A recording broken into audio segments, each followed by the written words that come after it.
トビデオ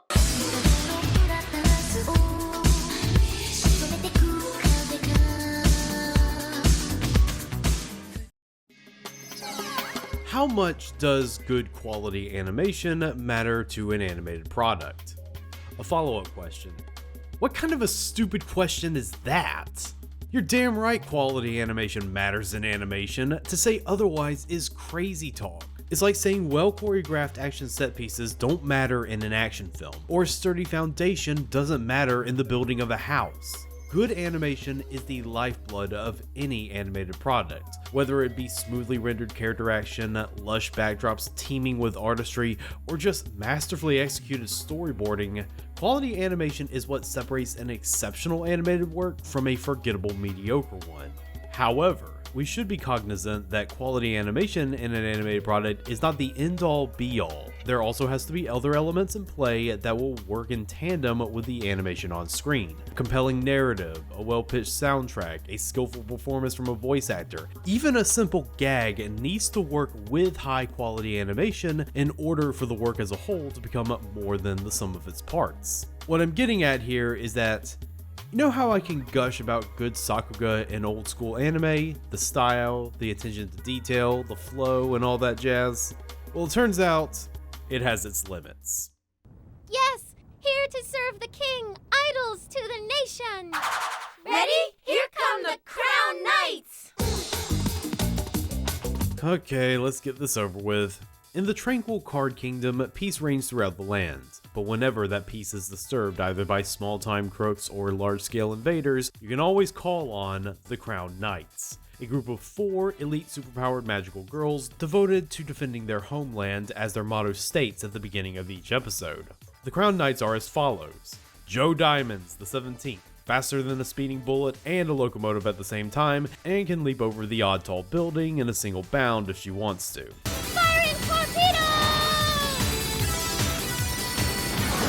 Casa Clubs the 17th, the group's resident martial artist and muscle. Her special abilities gives her superhuman senses, which, in a way, only serves to punch her enemies harder.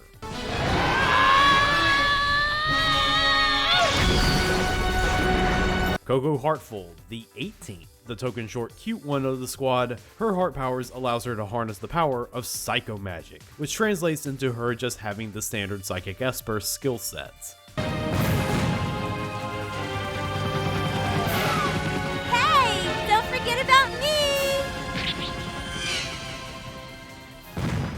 And Sunday Spades, the 17th, the leader of the group who spends most of her time barking orders from the command center away from all the action and will only use her powers as a last resort since, apparently, it's just too powerful. Now is the time. Now it seems I must risk my own. Today's mission for the 4 ladies involves the emergence of a mysteriously shaped UFO. A UFO shaped like a gigantic white pawn piece. It should be no problem for our 4 heroes, correct? It turns out that the UFO is completely indestructible and heading to our nation's capital. On top of that, it seems like multiple parties are behind this supposed invasion. The Crown Knights will have to face off against ninjas, robots, crazy ladies with messiah complexes, a mysterious gentleman dressed like a jester, and one incredibly racist Chinese stereotype. Yeah, me do it! Me do it! Oh, this is gonna be fun. 1997's WILD CARDZ, or as it's known by its original Japanese title, Jaja Uma Quartet, is a paradox. On the surface, it looks to be an exceptionally animated action OVA, light on the story, but interesting enough to keep your attention and have enough production value to maybe even become a cult hit. But once you dig into it, you realize that not all that glitters is gold. What we bear witness to is one of the most bafflingly executed anime OVAs to ever grace CRT TVs. Everything not bound by the technical specs is just awful. Bad voice acting and localization, characters flatter than their own cards, and a story so scattered in structure that a game of 52 pickup would feel more planned out. I know I've given lesser anime a pass for having lackluster narratives just because they were visually captivating. It is the animated medium after all, that still counts for a lot. And yet, WILD CARDZ does prove that there is a point where that's no longer going to cut it. Roll up, can we pinpoint the exact details of what makes WILD CARDZ a failed product in spite of good animation? Get your bets in now, ladies and gentlemen. Wake up! The Wild CARDZ story begins with an unexpected franchise.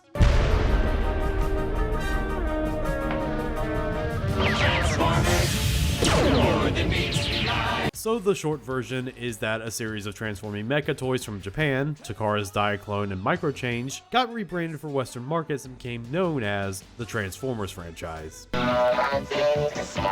It got so popular, right up to getting a feature-length movie that also had a below-average script bailed out by high-tier animation. This is bad comedy. That it soon found itself being exported back to Japan, where it also became a popular franchise. Instead of being overseen by Hasbro, most of the Transformers franchise in Japan was overseen directly by Takara, since they owned the original molds of the characters. But Takara did need help in remaking the Transformers into something uniquely Japanese through its marketing. That's where Studio Ox comes in.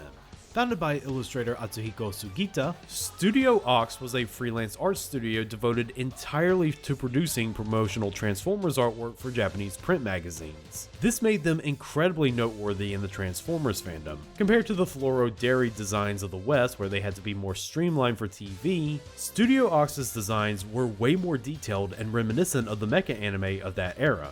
We can credit this to most of Ox being made up of famous mecha designers of the 80s, artists like Shinya Ohira, Akihide Saito, Hirotoshi Sano, Tsuyoshi Nonaka, and, you guessed it, Masami Obari. Come 1991, when most of Gen 1 of Transformers had run its course, Ox decided to become a company and expand their outreach into the world of anime. Mostly, they would provide production and conceptual cooperation for various anime reboot projects like Tekkaman Blade and Getorobo Armageddon. You know, giving storied franchises a fresh coat of paint as they entered the 90s. But it wasn't before long that they began to dabble into original production thanks to the work of their primary character designer, Noritaka Suzuki. Suzuki had been a part of Ox since 1987, and his job was the non-robot side of things, mostly character designs and the like, and it was his work that got Ox in producing anime that they could call their own. The first was a short-lived yet still somewhat successful franchise known as Idol Project, an OVA series where a group of aspiring idol singers are abducted by aliens and taken to a parallel universe to take part in a competition against idols from all over the universe. Certainly an inspired premise to say the least, and it did get to show off Suzuki's extremely 90s character designs with their thick lines and big eyes. But during Idol Project's production, Suzuki was also working on another project, one that was a bit more ambitious. In the March 1995 issue of the otaku-centered magazine Out, Suzuki established a brand new column that aimed to start with a blank slate and create a single work by collecting any and all proposals from readers. The only launching point the readers were given was a main character illustration by Suzuki himself, and the prompt, 4 girls in matching uniforms, each with the motif of a suit of playing cards. Everything else, from the setting, to the powers, to the characters' names, were up to the readers. However, the project did run into a snag early into its run when, as soon as the names of the 4 girls and the name of their team had been established, Out ceased publication that very May. Luckily, the reader participation exercise continued in Out's successor, Magazine Megu, before it ceased production 2 years later. Luckily by that point, the setting of the work that would become Wild CARDZ had now been solidified through enough reader submissions, which meant that it can now spawn games, radio dramas, and, most importantly, an anime. Years of reliable production cooperation really gave Studio Ox the right amount of connections needed to make anime with such a Spartan staff look this good. Thanks to funding from BMG Victor, Ox got a pretty good staff working on this OVA based off of reader submission columns. In the director's chair, you had Yasuchika Nagaoka, an animator going back to the days of Doraemon. Nagaoka was just 2 years removed from making a splash in the anime world with the underrated cult classic space opera Crest of the Stars. And they also got some pretty stellar seiyuu to voice the girls. In particular, for the role of Joe Diamonds, they got Yuko Miyamura, who was in the middle of a white-hot streak of anime roles at the time.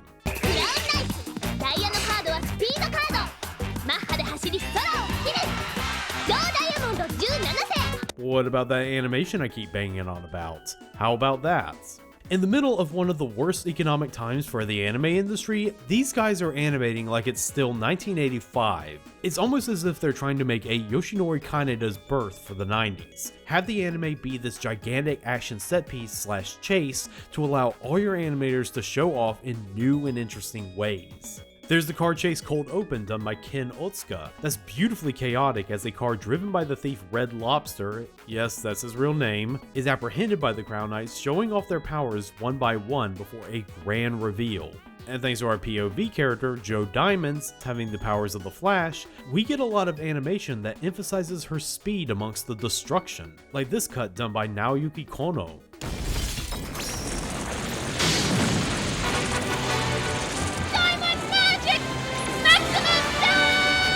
And speaking of destruction, this cut by Yutaka Nakamura really sells you on the destructive power of this floating chess piece the Crown Knights must fight. How much of a sample of its power can just tear through the plastic countryside with its verdant trees and elegant architecture.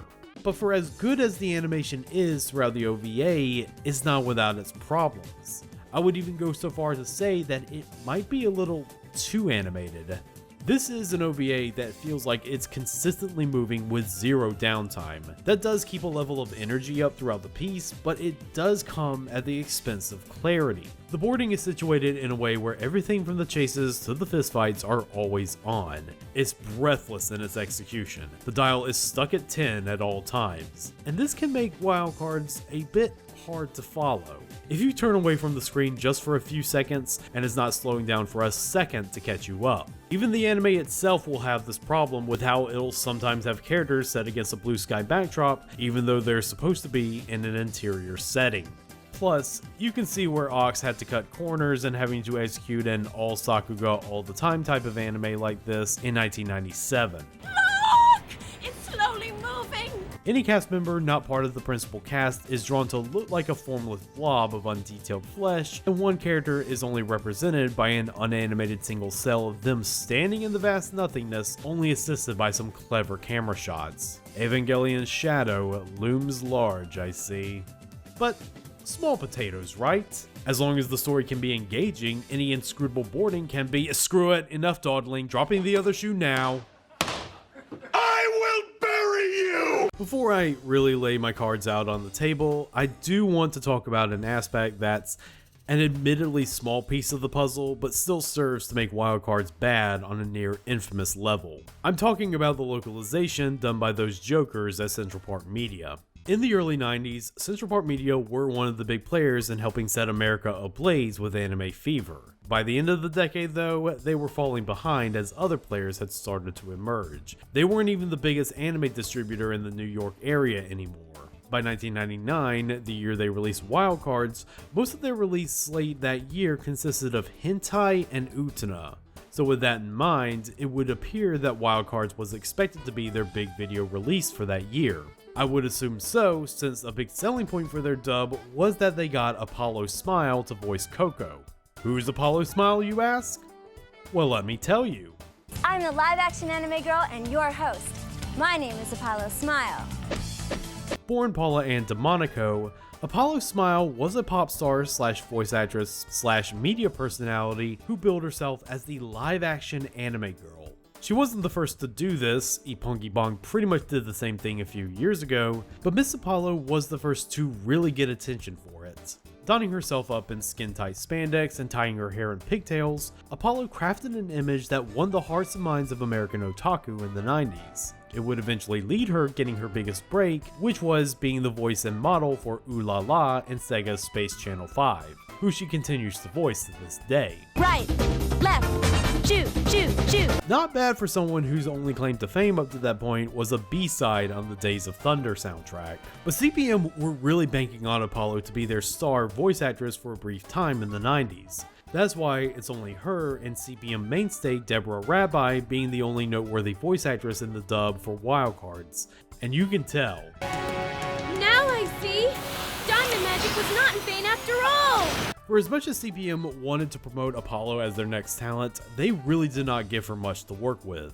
She's not bad, but she's woefully miscast as the teensy baby girl Coco. She reads more like a teenager than the Miss Cutesy Poo she's supposed to be playing. I thought I was was gonna die. But give Apollo credit, she's at least trying. Everybody else sounds completely non-professional and are giving their trademark CPM suboptimal direction, reading their lines instead of saying them. We have precious little time before the white column powers up again, and we won't catch up to it once it warps. Slavish devotion to matching lip flaps. We must risk our lives and in one particular case, taking a mile when given an inch. Kai! So this is your doing! No, no, Joe, no, my fault. Tower not mine, but me take tower now. Yeah, when I said there's a racist Chinese stereotype in this anime, I meant full-on 19th century newspaper racist stereotype. It's not just rough, it's turbulent. No, brother Aya, make God very mad. And on top of all this, the audio mixing in this dub is dog water. All the voices sound muddy and are mixed way too loud. Listen to how a potential plot point gets completely drowned out by Joe fighting the annoying racist stereotype in the backgrounds. Aya!